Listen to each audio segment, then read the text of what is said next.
I was sitting in class when the substitute teacher stuck her hand out and said, "Spit out your chewing gum." I laughed nervously but put it in her hand anyway. Suddenly, she collapsed to the floor. Her whole body started shaking like she was having a seizure. Multiple people called 911 at once, all yelling over each other. "Get the nurse! Get help! Somebody do something!" I just sat there frozen, pinching myself to see if I was in a fever dream. The nurse burst in with an EpiPen. Her throat's closing up. She jabbed it into Mrs. Pierce's thigh. Kids started backing away from my desk, and Ella grabbed my arm hard. "What did you do?" "Nothing! I just spit out my gum!" Someone behind me whispered, "Murderer." The paramedics arrived and immediately put on double gloves before approaching me. One paramedic kept asking if she'd been stung by something or if anyone saw her take medication. They checked her arms and neck for bug bites. I kept saying she just asked about my gum, but he looked at me like I was wasting his time with irrelevant information. They wheeled her out, and her body was still twitching. Nobody else touched anything this student touched. "We need to isolate the source." One paramedic got in my face. "Have you been feeling sick? Any rashes?" "No, I feel fine, why?" They took my temperature anyway and checked my throat. Everyone watched like I was some kind of alien. The principal rushed in, and his eyes locked on me immediately. "Get all the other students out now." He nodded to the security guard. "Watch the door." "Sir, I don't understand what's happening. She just asked me to spit out.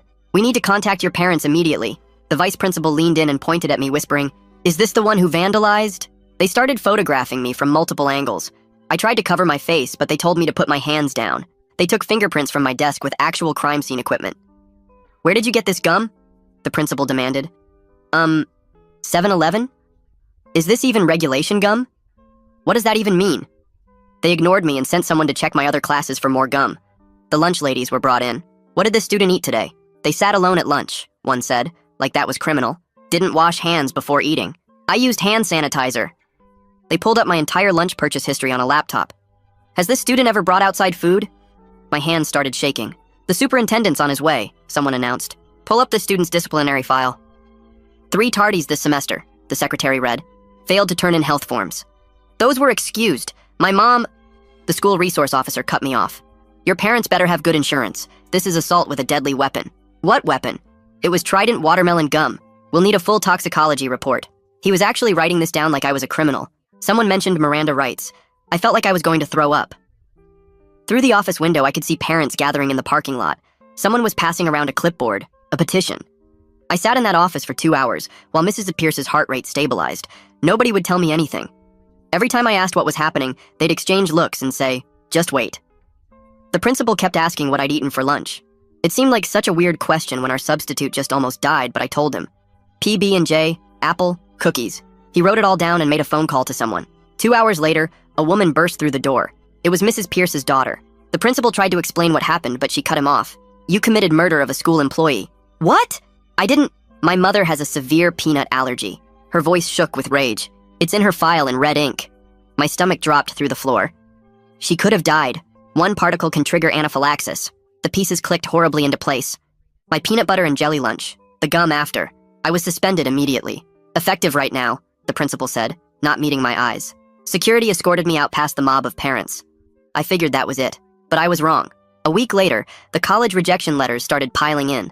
Every teacher who promised to write my recommendation letters mysteriously pulled out at the last minute. Then my mom's car tires were slashed. All 4. The final straw came when I got a call from my part-time job. Fired. Just like that. Everything traced back to the Pierce family. They'd ruined my life over peanut butter. Time to show them what real destruction tasted like. I grabbed my notebook and started writing down every way I could hurt them back, my pen pressing so hard it tore through the paper on some words. First idea was to slash their tires like they did to my mom's car.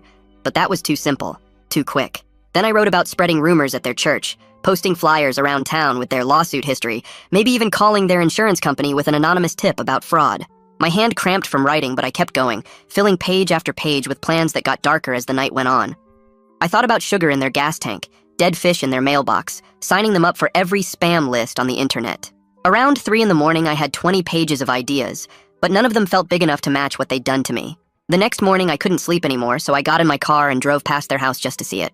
Mrs. Pierce lived in one of those perfect suburban houses with the white fence and the garden gnomes, and her daughter's silver Honda was parked in the driveway with that stupid bumper sticker about her kid being an honor student at the elementary school. I slowed down enough to see their recycling bin was full of wine bottles, and their lawn was starting to go brown in patches. The curtains were still closed even though it was past 9, and I noticed they had one of those security company signs in their yard, probably new since the incident. I drove around the block 3 times, memorizing every detail, where the streetlights were, which houses had dogs, whether there were any cameras visible. Then I headed to the library because I needed to be smart about this. Couldn't use my own computer or internet for what I was planning. The library had those old computers in the back that nobody ever used, perfect for creating fake Facebook and Twitter accounts without leaving a trail back to me. I made 5 different profiles using random photos from stock image sites, gave them basic backstories about living in town for years, started following local business pages and community groups to make them look real. Each account had a different personality, but they all had one thing in common. They were going to start asking questions about the Pierce family. My first posts were careful, nothing too obvious, just innocent questions in the town Facebook group about whether anyone else had noticed how the Pierce family always seemed to get their way with the school board. Within an hour, 3 people had commented with their own stories about Mrs. Pierce throwing fits at PTA meetings when the bake sale couldn't accommodate her allergies, demanding special treatment at every school event, making other parents feel bad for bringing normal snacks to class parties. One mom said Mrs. Pierce had threatened to sue when her kids' birthday cupcakes were brought to the school, even though her daughter wasn't even in that class.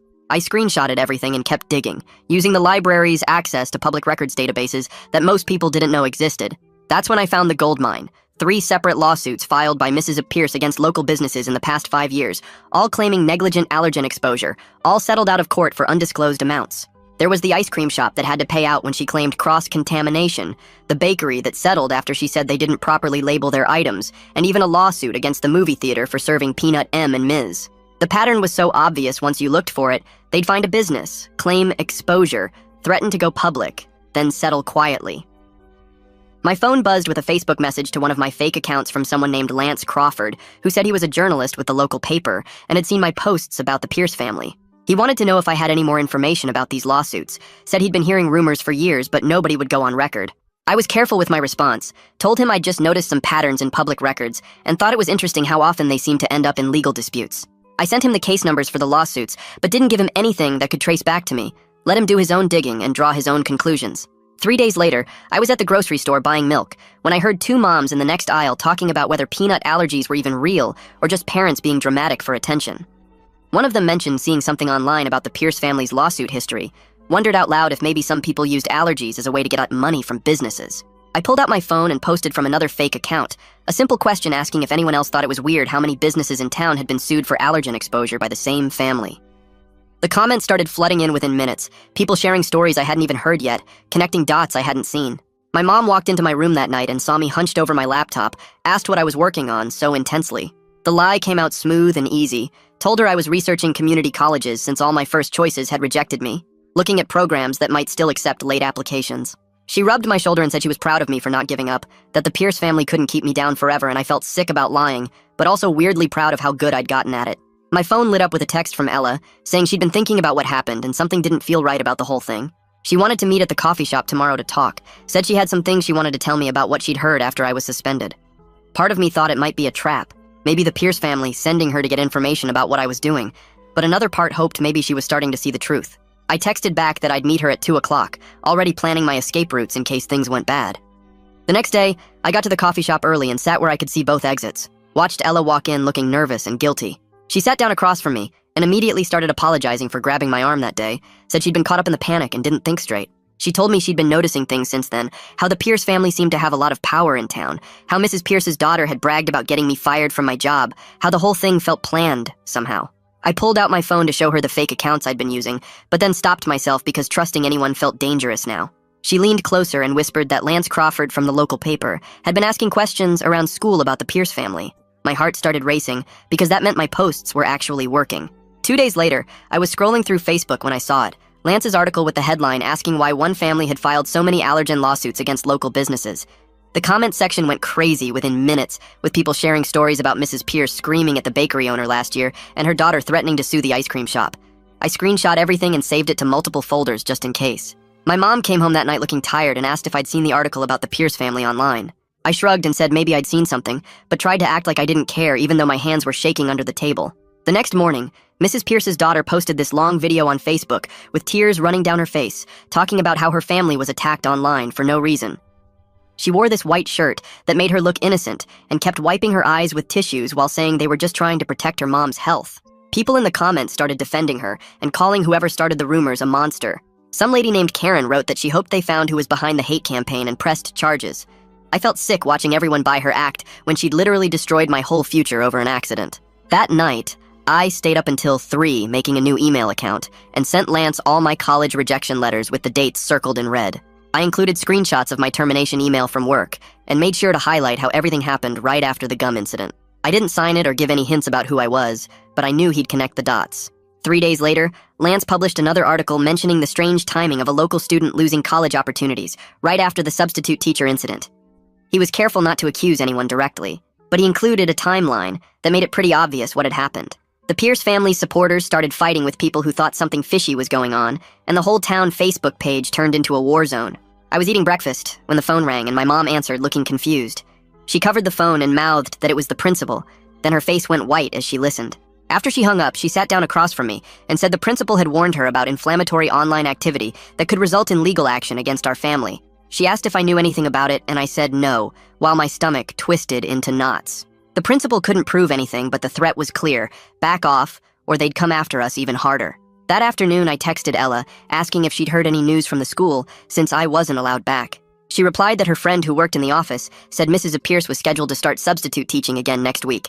The thought of her walking those halls teaching other kids while I was banned made my blood boil, so hot I thought my head would explode. I spent the rest of the day pacing my room and punching my pillow because the rage had to go somewhere or I'd lose my mind. Around midnight, I grabbed my dad's old hoodie and drove to the school with a can of spray paint I'd bought weeks ago for an art project. The parking lot was empty and dark with just one security light flickering near the main entrance. My hands shook as I sprayed "allergic to accountability" in huge red letters on the wall where everyone would see it when they arrived. It was stupid and reckless, but seeing those words on that wall felt better than anything had felt in weeks. I drove home with my heart pounding and threw the spray paint can in a dumpster behind the grocery store. The next morning, my phone blew up with texts from people sending me screenshots of the vandalism all over Facebook. The security footage showed a figure in a dark hoodie, but you couldn't see the face or license plate clearly. The principal called an emergency assembly about vandalism and consequences, according to Ella, who texted me updates throughout the day. She said he looked directly at her when he talked about how anyone with information should come forward immediately. Parents started posting about how the school wasn't safe anymore and demanding better security cameras. Some people thought it was funny and true, while others called it criminal property damage that proved someone was out of control. I stayed off social media that whole day and helped my mom clean the house to keep my mind busy. That evening, I got an email from someone named Nadine Vasquez saying she was a lawyer who'd read Lance's articles. She said she believed I might have a case for defamation and intentional infliction of emotional distress against the Pierce family. She offered to represent me pro bono because she'd dealt with them before in another case and knew their tactics. I Googled her and found she was legit with good reviews and an office downtown. We set up a meeting for the next day at a coffee shop on the other side of town where nobody would recognize us. She showed up wearing a business suit and shook my hand firmly before pulling out a legal pad. I told her everything from the beginning: the gum incident, the suspension, the college rejections, my mom's tires, losing my job, all of it. She took notes the whole time and asked specific questions about dates and documentation. When I finished, she looked me straight in the eye and said we had a strong case, but warned that going legal meant everything would become public. She paused and added that any revenge activities I might have engaged in could complicate things if they came to light. I nodded and tried to keep my face neutral, even though my mind was racing about the spray paint. We agreed to move forward, and she said she'd start preparing the paperwork immediately. 2 days later, I was home alone when I heard a car pull into our driveway. I looked out the window and saw Mrs. Pierce's daughter getting out of her BMW and marching toward our front door. I grabbed my phone and started recording before she even knocked. She pounded on the door, yelling that she knew I was home and we needed to talk right now. I opened the door but stayed behind the screen while keeping my phone recording in my pocket. She pointed her finger at me and said I needed to stop the harassment campaign immediately, or things would get much worse for me and my family. Her face was red, and she kept stepping closer to the door like she might try to come inside. I asked her to leave, but she kept going, saying her mom almost died because of me, and I was lucky they hadn't pressed criminal charges yet. She said they had connections everywhere in town and could make sure I never got into any college or got another job. I kept my voice calm and asked her again to get off our property, while she ranted about how I was ruining their reputation with lies. Finally, she stormed back to her car, yelling that this wasn't over and I'd regret messing with her family. My hands were shaking as I uploaded the video to Facebook that same night. I didn't blur her face or edit anything out. The whole recording showed her pointing at me through the screen door and threatening my family. Within an hour, it had 50 shares and hundreds of comments. People were shocked that a grown woman would go after a teenager like that. Some parents recognized her from the school events and started sharing their own bad experiences with her. The video spread through local Facebook groups, and someone even posted it on the town's Reddit page. By morning, it had thousands of views, and the comments were brutal. People called her a bully and said she should be ashamed of herself for threatening a kid. The principal called my house at 7 a.m., demanding I take it down immediately. I told him no, and hung up. 2 days later, a process server knocked on our door with legal papers. The Pierce family was filing for a restraining order, claiming I was running a harassment campaign against them. The paperwork said I was causing them emotional distress and damaging their reputation. My mom read through it and laughed at the part where they claimed to be victims. We had to appear in court the following week. Nadine met us at the courthouse wearing a sharp black suit and carrying a thick folder of evidence. She'd organized everything perfectly with tabs and labels. The timeline of my college rejections matched exactly with when the Pierce family started their campaign. She had screenshots of the job termination email that came right after the incident. She even had the police report from when my mom's tires were slashed, though they couldn't prove who did it. The judge was an older woman with gray hair who looked tired before we even started. The Pierce family's lawyer went first and painted me as a dangerous student who'd poisoned a teacher and was now stalking the family online. He showed printed screenshots of the fake social media accounts I'd made and tried to connect them to me. Nadine objected and pointed out they had no proof those accounts were mine. When it was our turn, Nadine laid out everything chronologically. She showed how the college rejection started immediately after the suspension. She had emails from my former boss saying he'd been pressured to fire me. She presented the threatening video I'd recorded of the daughter at our house. The judge watched it twice and frowned at the Pierce family's lawyer. After 2 hours of arguments, the judge granted a mutual restraining order, meaning neither side could contact the other. She said both families needed to move on and warned that any violations would result in criminal charges.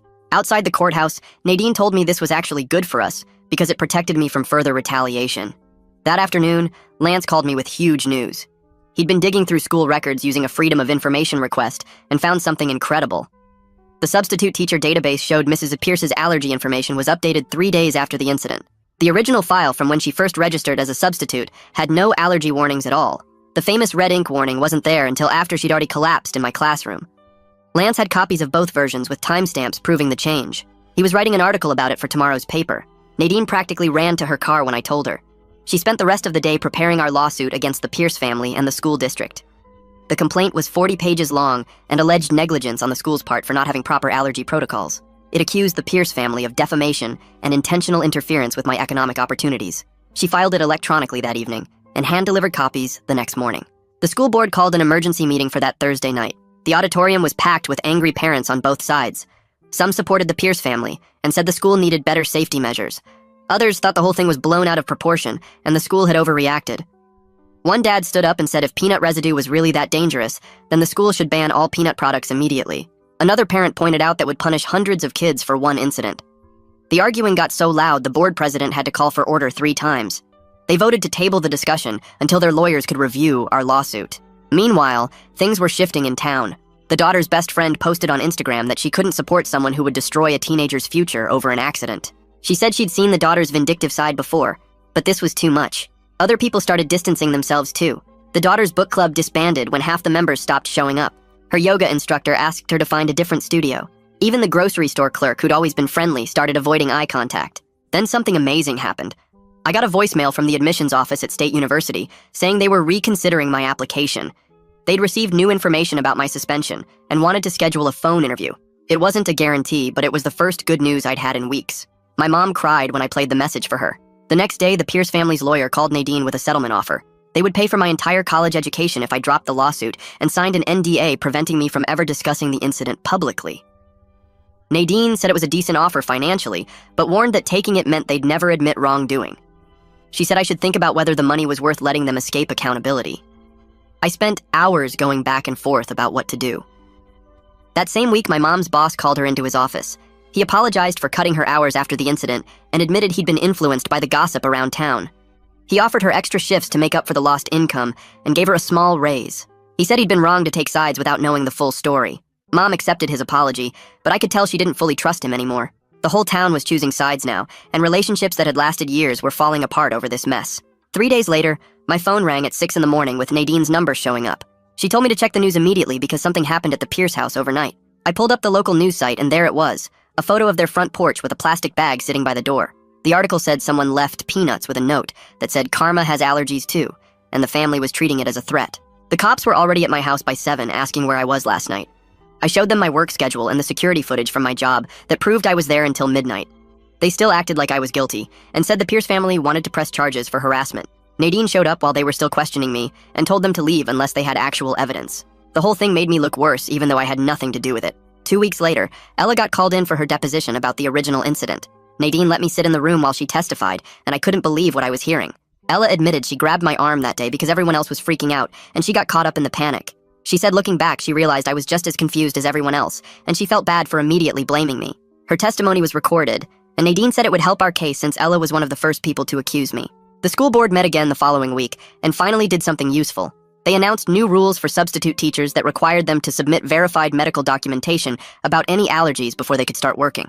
The principal sent out an email saying this would prevent future incidents, and I wanted to scream that it was too late for me. It was a tiny victory, but at least they admitted their system was broken. Then, I heard through the grapevine that Mrs. M. Pierce was coming back to work, but not at the high school. They assigned her to the elementary school instead, which seemed insane to me. Parents started complaining immediately because little kids eat peanut butter all the time and can't be expected to wash their hands perfectly. The PTA had an emergency meeting where people argued about whether someone that allergic should be around kindergartners at all. My mom came home from the grocery store saying she overheard 2 moms saying Mrs. Pierce was putting herself in danger on purpose for attention. The anger I'd been carrying around was eating me alive, so I finally agreed to see a therapist. My mom found someone who took our insurance, and I went to my first appointment feeling stupid about the whole thing. The therapist listened to me rant for 20 minutes about how unfair everything was, and then asked me a simple question about what I wanted to happen next. I realized I'd been so focused on revenge fantasies that I wasn't thinking about my actual future. She helped me see that staying angry was keeping me stuck in that classroom where Mrs. Pierce collapsed. We made a plan to work through the trauma, but I still left feeling raw and exhausted. A month later came the worst part, my deposition with the Pierce family's lawyer. Nadine spent hours preparing me, going over every possible question they might ask.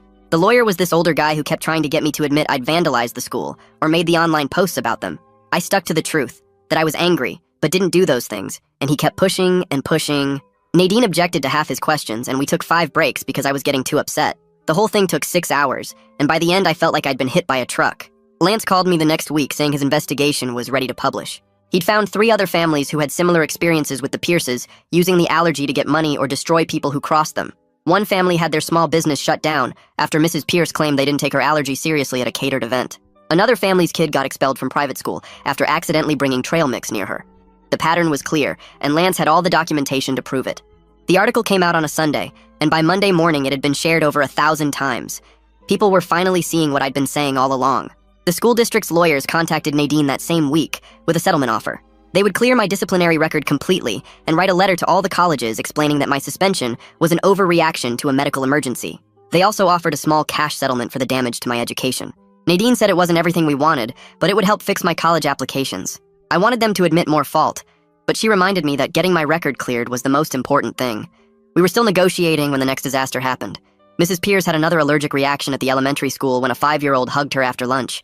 The kid had eaten a peanut butter sandwich and hadn't washed his hands.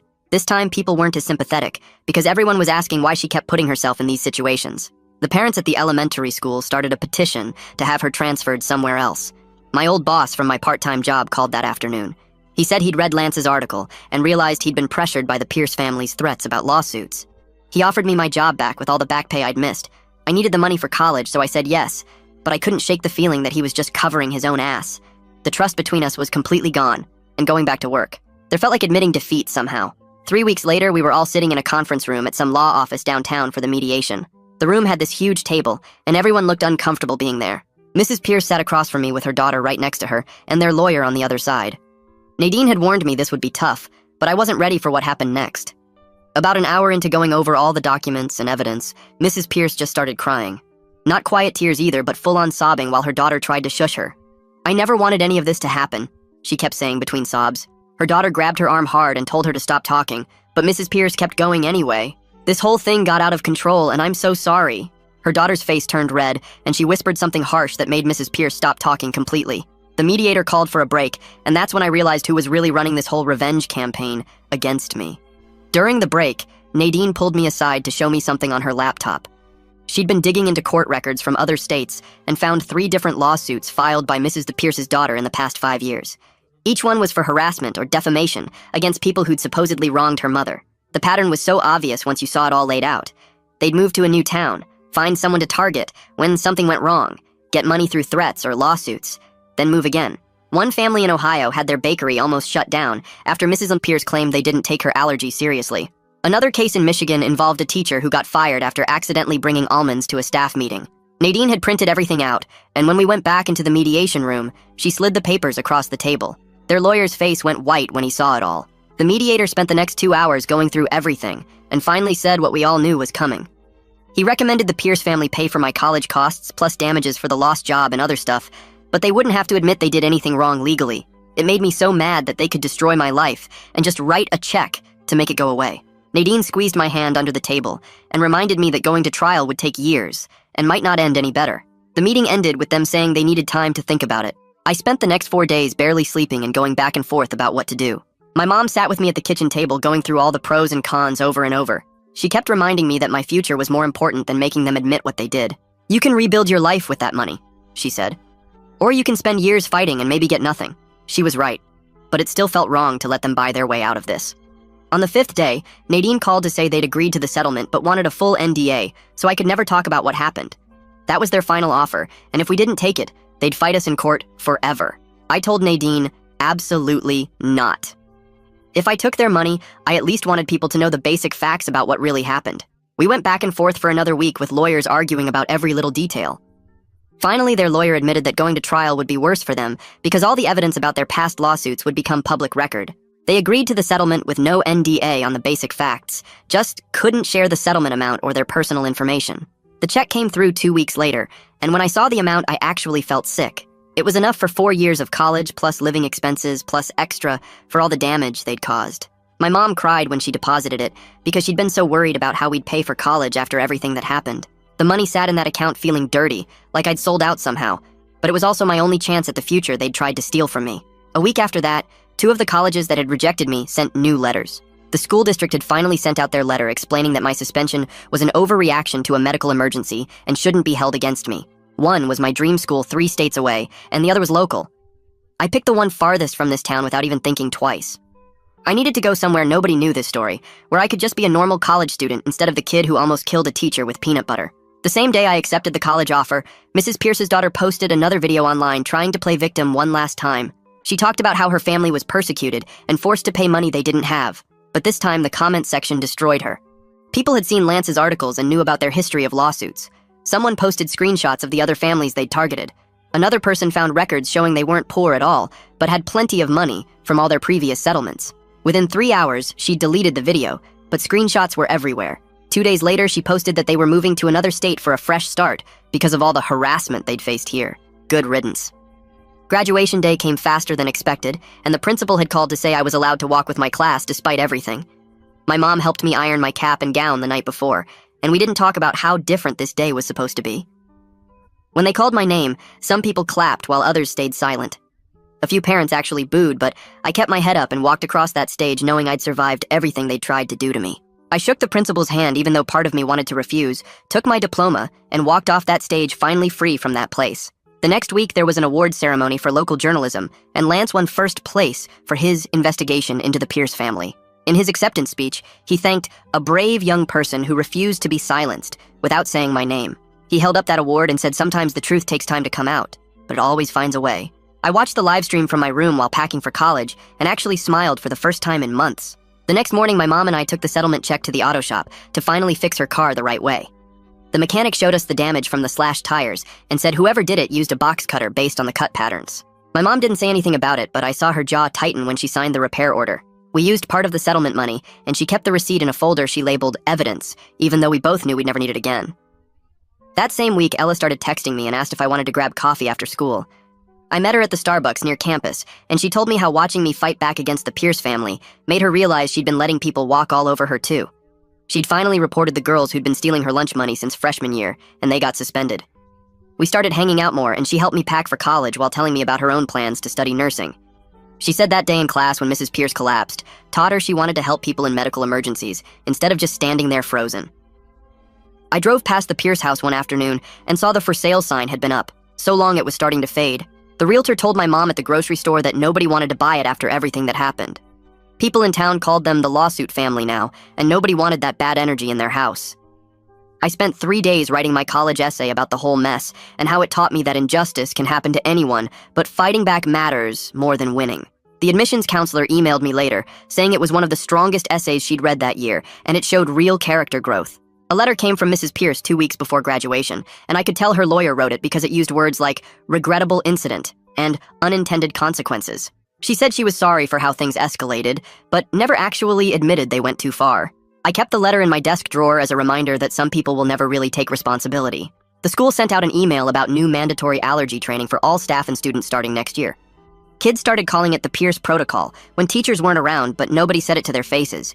They made everyone watch a video about cross-contamination and how to use an EpiPen, and the principal announced zero tolerance for food bullying. My last week in town, I had to drive past their house to get to the bank and saw a moving truck in the driveway. Workers were loading boxes and furniture, while Mrs. Pierce stood on the lawn directing them. I didn't feel happy or sad or angry, just empty where all that rage used to live. 3 months later, I was at freshman orientation, listening to the residence life coordinator talk about roommate agreements. Nobody knew who I was or what happened, and I liked it that way. When people asked where I was from, I just said a small town and changed the subject. My roommate showed up on move-in day and immediately told me he had a severe tree nut allergy. I helped him check every food item I'd brought and threw out anything that might have been processed near nuts. We put up signs on our door and established a whole system for keeping him safe because I knew how serious allergies were, but also knew they shouldn't be used as weapons. He was grateful I took it seriously without him having to explain why it mattered. We became good friends, and he never knew about my history with allergy-related drama. Nadine texted me in October saying the Pierce family was investigated for insurance fraud in their new state. Someone had tipped off the authorities about their pattern of lawsuits and settlements. She swore it wasn't her, but said she wasn't surprised someone finally connected the dots. The investigator had called her for information about our case, and she'd provided all the documentation showing their history. I asked if I needed to do anything, and she said no, just focus on the school and let karma handle the rest. My mom visited for Parents' Weekend and mentioned the town was different now. People had learned something from what happened, even if they didn't want to talk about it directly. The school had better policies, and parents were more careful about not turning accidents into vendettas. She said the Pierce house finally sold to a young family who got it for way under asking price. The new owners didn't know the whole story, and my mom didn't tell them. That winter break, I ran into the principal at Target, and he stopped me near the electronics section. He said he was sorry for how he handled everything, and that he should have investigated more before suspending me. I told him it was done and I was doing fine at college, but I didn't forgive him. Some things change you, and some bridges stay burned, and that's okay. My college friends eventually found out pieces of the story when someone Googled my name and found Lance's articles. They couldn't believe something so small turned into something so destructive, but they also said they were impressed I fought back and won. One of them said if that happened to her, she would have just given up. But I told her you don't know what you'll do until someone tries to destroy your whole future over nothing. Parents' Weekend came up in October, and my mom drove 6 hours to visit me at college. We walked around campus, and she kept looking at other families, and then told me the town was different since everything happened. Nobody really talked about it directly, but people had learned something from watching how fast things got out of control. The school changed their policies, and parents were more careful about not turning every little thing into a huge fight. She said the Pierce house finally sold to a young couple who got it cheap because nobody else wanted it. I showed her around the dorms and introduced her to my roommate, who she liked right away. We went to the dining hall, and she noticed how I checked every food label carefully now, and how I always washed my hands twice before eating anything. That night after she left, I sat at my desk filling out the paperwork to declare my major. I wrote pre-law on the form and thought about Nadine and how she fought for me when nobody else would. I wanted to be like her and help other people who got caught up in someone else's mess. The advisor asked why pre-law, and I told her I'd seen how the legal system could destroy someone or save them, and I wanted to be on the saving side. She signed my forms and said I'd need to keep my grades up for law school, which I already knew. I threw myself into studying and joined the debate team and mock trial club. My phone buzzed one night the next year with a message from Ella. She said Mrs. Pierce's daughter got arrested for harassment in their new town in Arizona. Someone there was ready for their tricks and had recorded everything from day one. The woman had tried the same thing with another family, but this time, the police weren't buying it. Ella sent me the news article, and I read it 3 times before I believed it was real. The pattern had continued, but finally someone stopped them. I didn't feel happy exactly, but more like the universe had finally balanced itself out. Second semester, I joined the legal aid clinic on campus that helped students with disciplinary problems. My first case was a freshman who got suspended for something he didn't do, and I helped him gather evidence to appeal. We won his case and got his record cleared, and he thanked me with tears in his eyes. The clinic supervisor said I had a natural ability to see through administrative BS and find the real story. More students came to me for help, and I realized my horrible experience actually gave me skills other people needed. Winter break came, and I was at the grocery store buying stuff for dinner when I turned the corner and almost ran my cart into the principal. He froze when he saw me, and then started apologizing right there by the frozen vegetables. He said he was sorry for rushing to judgment and that he was just trying to protect the school from getting sued. His hands were shaking, and he kept saying he should have investigated more before suspending me. I listened to him talk for 5 minutes straight without interrupting. When he finally stopped, I told him I was accepted his apology, but I didn't forgive him. Some bridges are supposed to stay burned, and that was a lesson I learned the hard way. He nodded and walked away, and I never saw him again after that. Back at the school, my friends were hanging out in my room when someone Googled my name for fun and found Lance's articles. They read the whole story out loud and kept stopping to ask if it was really true. They couldn't believe something so small turned into something so huge and destructive. One girl said she would have just given up if that happened to her, but I told her you don't know what you'll do until someone tries to take everything from you. They said they were impressed I fought back and won instead of letting them destroy me. The story spread through our friend group, and people started coming to me for advice about their own problems with unfair treatment. 3 years passed, and I was sitting in my law school orientation, listening to the dean talk about justice and advocacy. The firm that sponsored my full scholarship specialized in defamation cases, and they'd recruited me specifically because of my background. My supervising attorney said the Pierce family had accidentally given me the perfect origin story for this kind of law. I was going to spend my career turning injustice into justice one case at a time and help people who got steamrolled by someone with more power.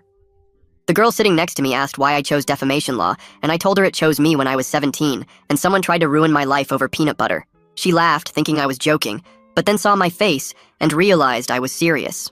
That's when I knew I'd found my calling, and the Pierce family's attempt to destroy me had actually created exactly who I was supposed to become. Thanks for letting me question things right alongside you. It's been a ride just wondering together. Until next time, take care out there. Like the video, it helps more than you think.